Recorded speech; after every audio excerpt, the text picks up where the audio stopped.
स्वस्ति नः इंद्रो वृद्धश्रवा स्वस्ति नः पूषा विश्ववेदाः स्वस्ति नस्तार्क्ष्यो अरिष्टनेमिः स्वस्ति नो बृहस्पतिर्दधातु रामाय रामभद्राय रामचंद्राय वेधसे रघुनाथाय नाथाय श्रीकृष्णाय रघुनाथाय नाथाय रामचंद्राय नमो नमः। धर्म की अधर्म का प्राणियों में विश्व का भारत माता की गौ माता की सत्य सनातन धर्म की वैदिक सनातन धर्म की आदि सनातन धर्म की हर हर महादेव हर। आप सब बहुत लंबे समय से इंतजार कर रहे हैं। आयोजन समिति ने लंबे समय तक बड़ा अच्छा प्रचार प्रसार किया और एक अच्छा हिंदू सम्मेलन करने का एक सद प्रयास किया। संघ के 100 वर्ष पूरे हो गए, जैसा कि आप अभी जान रहे थे। 100 वर्ष बाद संघ की 100 वर्ष की जो मेहनत थी उसकी सफलता के लिए हिंदू जागरण का ये एक सद प्रयास है। हम सभी जानते हैं कि जो धर्म का नहीं होता वो किसी का नहीं होता। धर्मो रक्षते रक्षकः, जो धर्म की रक्षा करता है धर्म उसकी रक्षा करता है। अगर आप अपने आप को सुरक्षित करना चाहते हैं, अपने आप को रक्षित करना चाहते हैं, तो सबसे पहले आपको धर्म की रक्षा करनी होगी। मैं आपको बता दूं, धर्म की रक्षा होती कब है? धर्म की रक्षा जब होती है जब आप अपने धर्म पर विश्वास करते हैं, जब आप अपने धर्म के प्रति श्रद्धा रखते हैं, निष्ठा रखते हैं। स्वामी विवेकानंद जी अमेरिका की धरती पर जाते हैं। स्वामी विवेकानंद जी ने बढ़िया एक पगड़ी पहन रखी थी सिर पर, भगवा पगड़ी। एक भगवा सन्यासी इस योग भूमि में से जाकर के भोग भूमि में पहुंचा और वहां जाकर के एक सन्यासी वेश में जब वो सड़कों पर चल रहा था तो वहां के कुछ मस्करों ने मस्करी करते हुए कहा। स्वामी जी ने अपने पैरों में जूते पहन रखे थे तो लोगों ने मजाक करते हुए कहा, अरे एक सन्यासी के पैरों में जूते हैं? तो स्वामी जी के जूतों को देख करके उन्होंने मजाक उड़ाना चाहा। स्वामी जी ने तुरंत उत्तर दिया, रुको। स्वामी जी ने कहा, ये जूते मैंने अमेरिका में आकर के पहने हैं, ये आपके यहाँ की संस्कृति है, और ये पगड़ी मैं भारत से पहन करके आया हूँ, ये हमारी संस्कृति है। आपकी संस्कृति हमारे जूतों पैरों में है अभी, लेकिन हमारी संस्कृति हमारे सिर पर है, हम उसको सम्मान देते हैं। ऐसे लोग धर्म की रक्षा करते हैं। आपने सुना होगा मुगलों के आक्रमण से जब भारत बहुत परेशान था, गुरु गोविंद सिंह के वीर शहजादे 9-9 वर्ष के 9-10 वर्ष का बालक इतना बड़ा होता है। जब उनसे पूछा गया कि आप अगर इस्लाम स्वीकार नहीं करते तो आपको दीवार में चिनवा दिया जाएगा, स्वीकार है? बच्चे कहते हैं कि दीवार में चिन्हना स्वीकार है लेकिन मुसलमान बनना स्वीकार नहीं। आप कल्पना करिए कि उनके अंदर धर्म की क्या परिभाषा रही होगी, उनके अंदर धर्म की कितनी टीस रही होगी, उनके अंदर सनातन को मानने की कितनी ज्वाला उठ रही होगी। छोटे बच्चे कह रहे हैं कि दीवार में चुनना पसंद है, लेकिन इस्लाम को स्वीकार करना पसंद नहीं। जीवन दीवार में चुन गए, ईंटें मुंह तक आ गई, श्वास बंद होने वाली थी, बोले अब तो स्वीकार कर लो, अब तो चोटी कटा दो। बच्चों ने कह दिया कि आप ईंटें आगे रख दीजिए, पूरा हमको दीवार में चुन दीजिए, हम मर जाएंगे लेकिन चोटी को नहीं कटाएंगे। ये हिंदुत्व है, इसे हिंदुत्व कहते हैं। हाँ? चोटी नहीं कटाएंगे। आपके बच्चों के अंदर जब तक इस प्रकार के संस्कार नहीं आएंगे तब तक धर्म की रक्षा कैसे होगी? वो अपनी चोटी के लिए अपनी जान को बलिदान कर जाते हैं और हम हंसते हंसते अपनी चोटी को फैशन में कटा लेते हैं। बताइए, फैशन में चोटी कटाने वालों, आप सच्चे हिंदू नहीं हो सकते। जो भरा नहीं है भावों से, बहती जिसमें रसधार नहीं, वह हृदय नहीं है, पत्थर है जिसमें स्वधर्म से प्यार नहीं, जिसमें स्वदेश से प्यार नहीं। अगर आपके अंदर अपने धर्म से प्रेम है, अपने देश से प्रेम है, तो निश्चित रूप से आपको अपने संस्कारों से प्रेम होना चाहिए। ये हमारे संस्कार है। संस्कारों से समझौता करने वाले सुरक्षित नहीं हैं। अगर आपके पूर्वजों ने संस्कारों से समझौता किया होता तो आप कल्पना करिए कि आप अभी जितने हैं उतने भी रहते क्या? हम हजारों वर्ष गुलाम रहे, लेकिन हमारे पूर्वजों ने गुलामी देखी, लेकिन उन्होंने अपने संस्कारों से समझौता नहीं किया, अपने धर्म से समझौता नहीं किया, अपनी संस्कृति से समझौता नहीं किया। इसलिए आज आप इतनी बड़ी संख्या में हिंदू बन करके यहाँ बैठे। अगर आपके पूर्वज इनसे समझौता कर लेते तो आज आप हिंदू नहीं होते। अब विचार तो करिए, अपने संतों का त्याग देखिए, ऋषि मुनियों का त्याग देखिए। मुगलों के शासन काल में भी आपके यहाँ संस्कृत विद्यालय चलते रहे, वो संस्कारों की शिक्षा देते रहे, ठीक। लेकिन जब आप स्वतंत्र हो गए तो आप हंस करके, प्रसन्न होकर के विदेशी संस्कृति को स्वीकार कर लिए, विदेशी शिक्षा को स्वीकार कर लिए। आज आपको अपनी भाषा पढ़ने में शर्म आती है, हिंदी बोलने में शर्म आती है, संस्कृत पढ़ने में शर्म आती है। किस आधार पर आप धर्म की रक्षा करना चाहते हैं? ऐसे धर्म की रक्षा होगी है जो अपनी मातृभाषा का सम्मान नहीं करता। याद रखना, जो अपनी माँ का सम्मान नहीं कर सकता वो दूसरे का क्या सम्मान करेगा? हम अपने संस्कारों को समझें, अपनी संस्कृति को समझें, अपने धर्म को समझें। धर्म के जागरण के लिए ये सम्मेलन किए जा रहे हैं और जागरण का अर्थ है कि आपके अंदर विदेशी संस्कृति की जो गंगा बह रही है, कैसे भी उसमें थोड़ा सा बांध लगाया जाए, उसको रोका जाए। अभी तो पश्चिमी संस्कृति की अंधी दौड़ है, अंधी दौड़। अंग्रेजों को हम भगा रहे थे। क्यों भगा रहे थे? अंग्रेजों ने आपसे भी अच्छे पुल बनाए, अंग्रेजों ने आपसे अच्छी बिल्डिंगें बनाई, अंग्रेजों ने आपसे अच्छे रोड बनाए। क्यों भगाया उनको? इसलिए भगाया क्योंकि परतंत्रता कोई पसंद नहीं करता, दूसरे की गुलामी कोई पसंद नहीं करता। वो हमारे ऊपर विदेश से आकर के शासन कर रहे थे, हम अपना शासन चाहते थे, इसलिए अंग्रेजों को भगाया। और अंग्रेजों को भगाया तो अंग्रेजियत को भी भगा दो, तब हिंदुत्व का जागरण होगा। जब तक अंग्रेजियत नहीं भागेगी तब तक कैसे जागरण हो सकता है? इतने सारे हिंदू सम्मेलन लगातार चल रहे हैं, लेकिन हम अपनी ओर नहीं देखते। याद रखना, अभी मनावी जी बहुत बढ़िया बात कह रहे थे कि अभी बांग्लादेश में हिंदू कट रहा है, आप चैन की नींद सो रहे हैं। क्यों? क्योंकि आप चाहते, आप देख रहे हैं कि हमारे यहाँ थोड़ी कट रहा है, वो तो बांग्लादेश में कट रहा है। हमारे यहाँ थोड़े हिंदुओं का अपमान हो रहा है, वो तो बंगाल में हो रहा है। अरे भैया, आप बंगाल से अलग नहीं,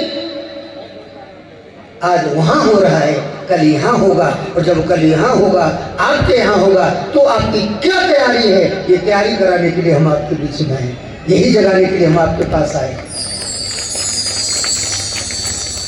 अपने बच्चों की भी चिंता करो, नहीं तो वो लोग कहते हैं कि चाहे कितनी भी बिल्डिंग बना लें, चाहे कितना भी कुछ कर लो, कल इन बिल्डिंगों में रहना तो हम ही को है। क्यों? क्योंकि आपको तो चिंता हो जाती है कि हमारे यहाँ एक बच्चा हो गया, अब दूसरा नहीं होना चाहिए। कौन उसको अंग्रेजी पढ़ाएगा, कौन इंग्लिश स्कूल में डालेगा, कौन कॉन्वेंट स्कूल की फीस भरेगा, ये आपको चिंता हो जाती है। उनको चिंता नहीं होती, उनका चाहे 1 हो, चाहे 5 हो, चाहे 25 हो, वो नहीं पीछे हटते। उनको कोई चिंता नहीं कि इसकी शिक्षा कहाँ से आएगी, इसकी नौकरी कैसे लगेगी, ये बच्चों का पालन कैसे करेगा। परिणाम ये होता है तो उनकी जनसंख्या बढ़ती चली जा रही है और आपकी जनसंख्या घटती चली जा रही है उनकी तुलना में। समझे, जनसंख्या का ये असंतुलन हिंदुओं के लिए खतरा है। हिंदू अगर जगना चाहता है तो थोड़ा अपने विचारों को बदले। जो धरती आपके लिए वही तो उनके लिए है। भारत में जो भी संसाधन है जो हमारे लिए वही तो उनके लिए है, लेकिन उनको चिंता नहीं होती, हमको होती है। अब बताइए कैसे धर्म की रक्षा होगी। एक दिन उनकी सरकार होगी और कल्पना करिए एक दिन उनका जब प्रधानमंत्री होगा तो आपके क्या हालचाल होंगे, जरा बताइए। हैं आज जब वो 25%, 20% होकर के आप हजारों की संख्या में जा रहे हो तो भी आपके ऊपर पत्थर बरसा सकते हैं, तो कल्पना करिए जब वो 40% होंगे तो आपका क्या हाल करेंगे। कभी सोचा? यही जागरण करने के लिए हम आपके बीच में आए, लेकिन हम तो आपस में बटे हुए हैं, हम तो आपस में लड़ रहे हैं, हम आपस में एक दूसरे को नीचा दिखा रहे हैं, हम आपस में एक दूसरे पर अपने हिंदुओं को दबाने की कोशिश कर रहे हैं। छोटी मोटी किसी से गलती हो जाए सारे हिंदू उसके पीछे पड़ जाते हैं। अब इतनी एक अच्छी कथा वक्ता वहाँ राजस्थान में प्रेमबाई साहब, अभी बेचारी का किस स्थिति में निधन हुआ मैं ज्यादा बात नहीं कर सकता, लेकिन पूरा देश उसके पीछे पड़ गया। अरे तरीन तो सोचो, उस छोटी सी बच्ची ने पूरा जीवन अपना सनातन के प्रचार के लिए दे दिया, क्या उसका कोई योगदान नहीं? लेकिन उसके पीछे पड़ गए, सब पीछे पड़े हुए हैं जैसे ही सबसे बड़े संस्था है। इनसे कोई गलती नहीं, कभी नहीं हुई, न होगी। ऐसा नहीं करना चाहिए। अपने ही लोगों को आप गिराओगे, अरे आपको गिराने के लिए दुनिया बैठी है, आपको नीचा दिखाने के लिए बहुत लोग बैठे हैं, आप अपने लोगों को नीचे क्यों गिराते हो? तो कहने का अर्थ ये है कि अगर आपस में हिंदू धर्म की रक्षा करनी है तो हमको आपस में मिल करके रहना चाहिए, अपने लोगों के को गिराने में मत लगे रहिए। एक उदाहरण आपको देना चाहूंगा, ध्यान से सुना। हाथ में कितनी उंगली हैं? हाँ 5 हैं, जिसमें 4 उंगली है, 1 अंगूठा है, यही है ना? लेकिन आप 5 ही कहते हैं, चलेगा। अब आप सोचिए आपके हाथ में 5 उंगली बराबर है कि छोटी बड़ी है? बताइए माता, आप भी ध्यान से सुने, बातें नहीं करने का। आपके हाथ में 5 उंगली हैं, ये बराबर है कि छोटी बड़ी है? छोटी बड़ी है ना? इनको बराबर कर सकते हो क्या? कितने लोग बराबर कर सकते हैं? इनको हाथ खड़ा करो। कोई नहीं कर सकता, कोई नहीं कर सकता। और हमने आपको बराबर करके दिखा दिया तो बताइए, अब भी आपके सामने हम इनको बराबर कर दें तो सुनो, ये बराबर हो जाएंगी, लेकिन कब होंगी? जब ये अंगूठा के पास जाएंगी या अंगूठा इनके पास आएगा तब बराबर होंगी। कैसे? सुनो, अंगुलियों को झुकाया कि नहीं? अंगूठे को थोड़ा आगे लाए और अंगुली आपस में बराबर हो गई कि नहीं? हैं? थोड़ा अंगुली झुकी, थोड़ा अंगूठा आगे बढ़ा और हैं अंगुली आपस में बराबर हो गई। इसका अर्थ क्या हुआ? इसका अर्थ ये हुआ ये 4 अंगुली सनातन धर्म की वर्ण व्यवस्था है, हिंदू धर्म की वर्ण व्यवस्था है। ठीक है, ब्राह्मण, क्षत्रिय, वैश्य, शूद्र 4 वर्णों की व्यवस्था हमारे यहाँ थी है। और गीता में भगवान कृष्ण ने कहा था, चातुर्वर्ण मया सृष्टम गुण कर्म विभागशः। ये 4 वर्ण मैंने कर्मों के आधार पर बनाए हैं, गुणों के आधार पर बनाए हैं। आपके अंदर जैसी क्वालिफिकेशन है, आपके अंदर जैसी प्रतिभा है, आपके अंदर जैसा गुण है, बस उसके आधार पर आपको काम दे दिया गया। आप अच्छा पढ़ा सकते हैं, आप पढ़ाइए। आपके अंदर ताकत अधिक है, आप देश की रक्षा करिए। आपके अंदर आप बिजनेस माइंडेड हैं, आप बिजनेस कीजिए, व्यापार कीजिए। आप सेवा करने में अच्छे हैं, आप सेवा करिए, क्योंकि हम सब आपस में तो एक ही हैं। घर में अलग अलग कामों को अलग अलग लोग भले करते हों, लेकिन वो छोटे बड़े नहीं होते, आपस में एक होते हैं। ठीक इसी प्रकार से आपस में 4 वर्ण एक हैं, लेकिन इन वर्णों को एक करने के लिए आवश्यकता पड़ती है इसी संत रूपी अंगूठे की। याद रखना। हाँ, माताओं ने ताली बजाई, देखो आपने नहीं बजाई, तो हो सकता है आपके समझ में नहीं आया हो। और आप इनको बुलाई नहीं दे तो बेचारी चुपचाप आकर के बैठ रही है अपने आप। पहले से नहीं बुलाए थे, हाँ पहले तो आपने इनको बिल्कुल नेगलेक्ट ही कर दिया था, छोड़ दिया था, फिर भी वो आ गई क्योंकि तुम आता है। धर्म आपसे जिंदा नहीं है, इनसे जिंदा है, ध्यान रखना इस बात को। हाँ देखो अभी आप बात को समझे, इनसे जिंदा इसलिए है क्योंकि माँ अगर संस्कार नहीं दे तो आप कैसे हैं। मदालसा कहती है शुद्धोष बुद्धोष निरंजनोसी संसार माया परिवर्तितोसी संसार स्वप्नम त्यज मोह निद्रा मदालसा वाक्यम वाक्योति। मदालसा अपने छोटे से बच्चे को दूध पिलाते हुए कह रही है, बेटे तू शुद्ध है, तू बुद्ध है, तू निरंजन है, तू चेतन है, तू अविनाशी है। किससे कह रही है? छोटे से बच्चे से। तो कहने का तात्पर्य अपने गर्भ से बच्चे को संस्कार देना प्रारंभ करती हैं ये माताएं, और बच्चा जब तक बड़ा होता है पूरा संस्कार देने का काम ये करती हैं। ये भक्त बनाएंगी तो भक्त प्रहलाद बना देंगी, ये चाहेंगी तो ध्रुव बना देंगी, और ये चाहेंगी तो राणा महाराणा प्रताप बना देंगी, ये चाहेंगी तो शिवाजी को प्रकट कर देंगी। ये इनके ऊपर है, ये बनाती है। तो कहने का तात्पर्य है, मैं कह रहा था कि चार वर्ण जो हैं ये हमारी चार उंगली और ये अंगूठा, ये संत हैं। संत समाज में से ही होते हैं लेकिन समाज से अलग होते हैं, लेकिन जब समाज के बीच में जाते हैं तो समाज को जोड़ने का काम करते हैं। इसीलिए हिंदू सम्मेलन हो रहे हैं। आप एक हो, आपस में मत लड़ो, बटोगे तो कटोगे। ये उदाहरण आपने सुना होगा, ये अपने आप में बिल्कुल ठीक है। हम बटेंगे तो कटेंगे, हम घटेंगे तो भी हम पिटेंगे, इसमें कोई संदेह नहीं है। इसलिए कम से कम जनसंख्या से ज्यादा मत घबराओ, 2, 3, 4 तक होने दो, कोई चिंता नहीं, कोई चिंता नहीं। हाँ ताली बजी लेकिन धीरे बजी, थोड़े जोर से बजाओ, समझे? नहीं तो आप कमाते रहोगे, आप टैक्स भरते रहोगे और उनके पेट भी भरते रहोगे। सरकार उनको देती रहेगी, आप सरकार को देते रहोगे, यही होगा। हाँ ये धरती, ये आसमान, ये हवा, ये सब पर हमारा बराबर अधिकार है। यानी जो भी प्रकृति है सब पर आपका अधिकार है। तो डरो मत, सबकी व्यवस्था होगी, भगवान करेंगे। जब उनके कर सकते तो आपके नहीं कर सकते क्या? आपका तो 33 कोटि है। तो कहने का तात्पर्य है इनकी रक्षा करो। धर्म की रक्षा कब होगी? जब हम धर्म के हमारे जो मान बिंदु हैं उनकी रक्षा करेंगे, तब धर्म की रक्षा होगी।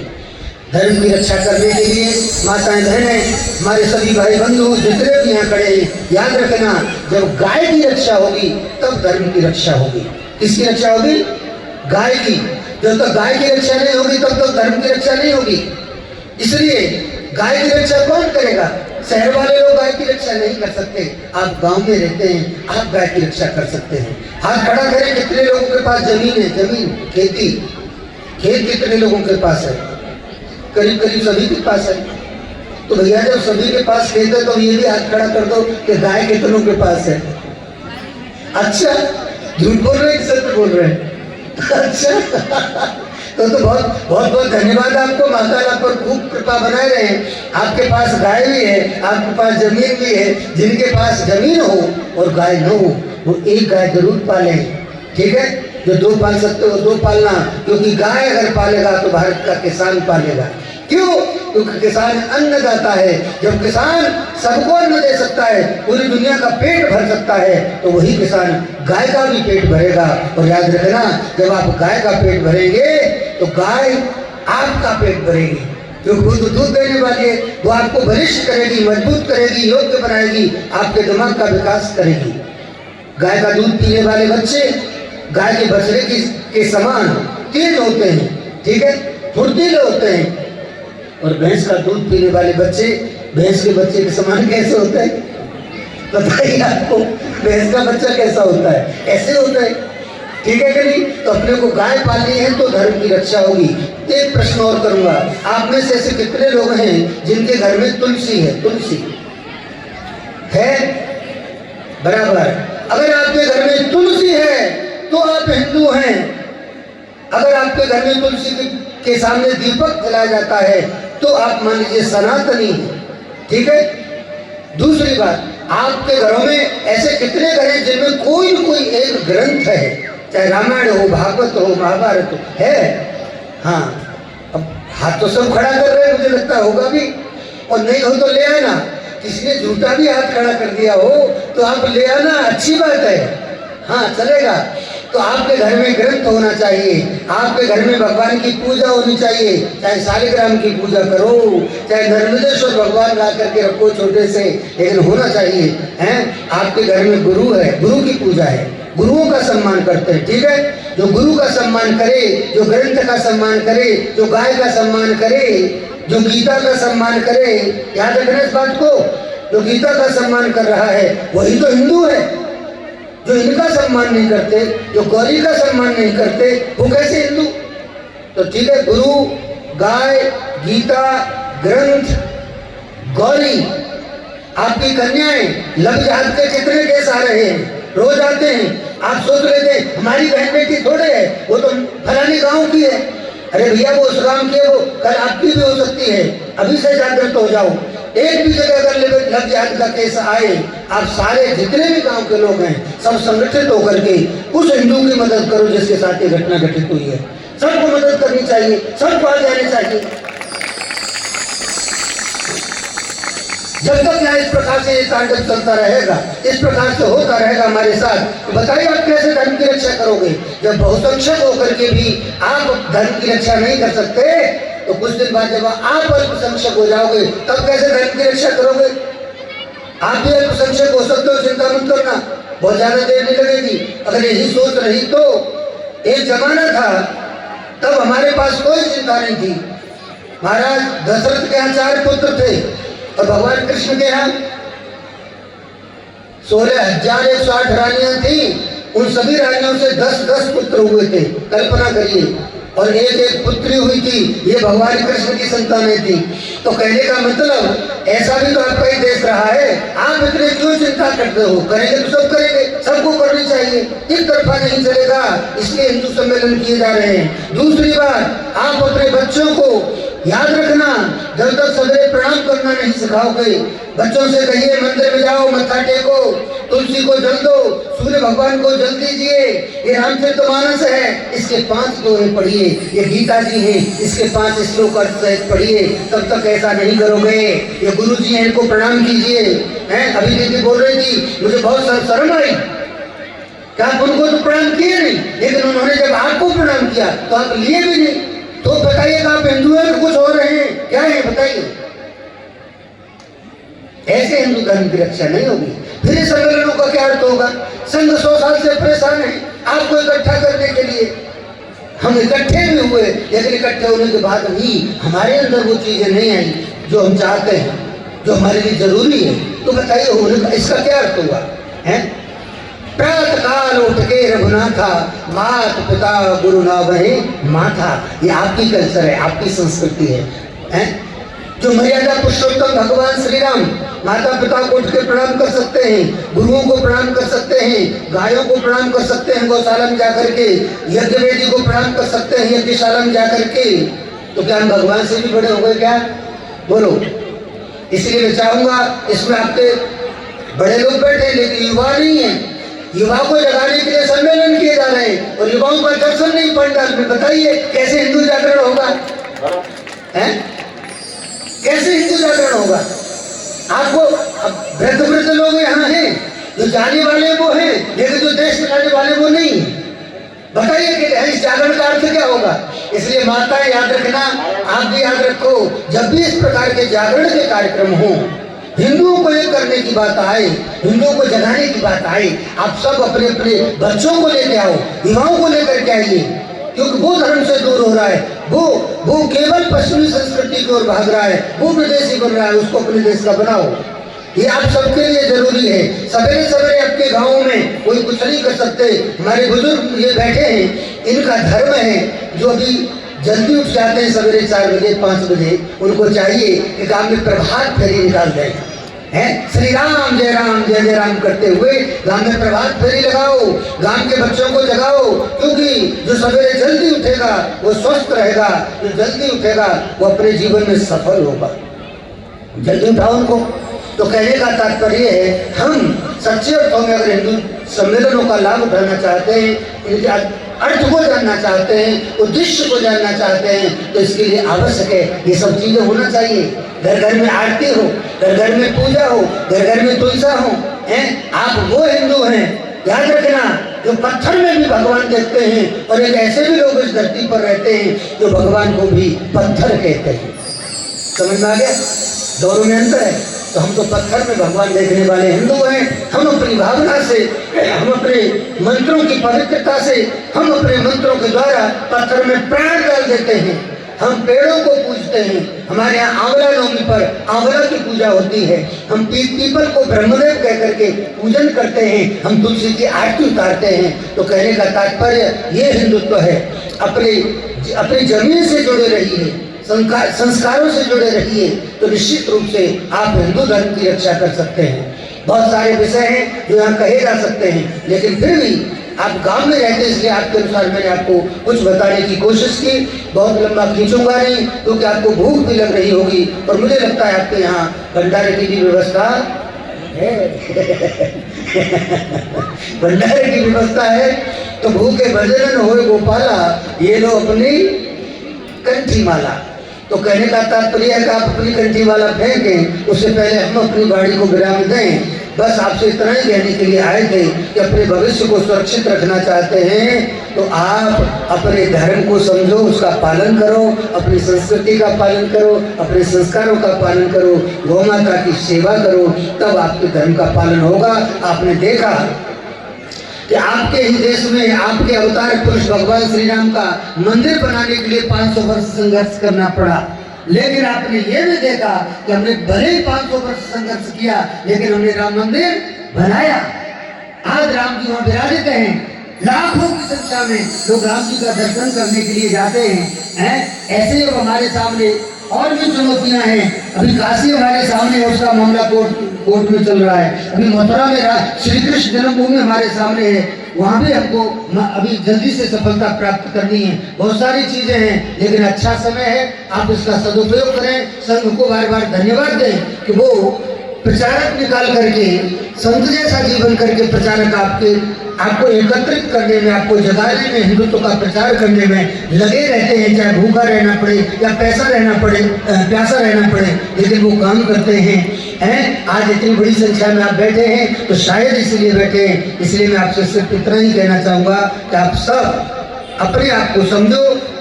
गोस्वामी तुलसीदास जी महाराज ने हनुमान चालीसा में लिखा, याद रखना, आपन तेज समारो आप है, तब तीन हम लोग हाथ काम पे। आप अपने आप को समझो, अपना धर्म, अपनी संस्कृति, अपना सनातन, अपना भगवा और अपना अस्तित्व। जब आप इनको समझ जाओगे तो आपको इधर उधर भटकने की आवश्यकता नहीं पड़ेगी, और कभी भी किसी भी लोभ या लालच में आकर के अपने धर्म का परित्याग मत करना। हिम्मत रखो, आप जिस परिस्थिति से जूझ रहे हो उसे जूझते रहना, लेकिन धर्म को नहीं छोड़ना। ठीक है? मंजिलें उन्हीं को मिलती हैं जिनके सपनों में जान होती है, याद रखना है। लेकिन सिर्फ पंखों से नहीं, हौसलों से उड़ान होती है। हौसले रखे आगे बढ़ो, अपने धर्म की जय करो।